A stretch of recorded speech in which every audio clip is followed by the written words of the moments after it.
Hello, magandang araw. Normal voice tayo ngayon, hindi tayo baklang-bakla. Kakanood ko ng Drag Race Philippines, Diyos mio. Nagiging Becky. Bomba na! So ngayon nga, nandito tayo sa Arboretum at pupunta tayo sa National Bonsai Collection. So dito sa may National Bonsai Collection, syempre malamang mga bonsai ng mga puno.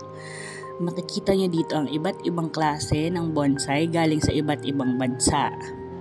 Malaki tong arboretum, pero dito tayo sa section ng mga bonsai ngayon. May iba silang section para sa mga puno. Dito sa Australia, sobrang daming puno. Talagang kinoconserve nila yung nature. Kaya, walang flood dito. Sana dyan din sa Pilipinas, magkaroon din tayo ng initiative para magtanim ng puno at mga halaman. Makakatulong din yun para mapareserve natin yung oxygen, yung mga lupa natin, at para hindi rin masyadong mag-flood kasi syempre kalbong-kalbo na yung natin, 'di ba? Mga bundok ba? So ayun, maraming salamat sa panonood. Sana nag-enjoy kayo.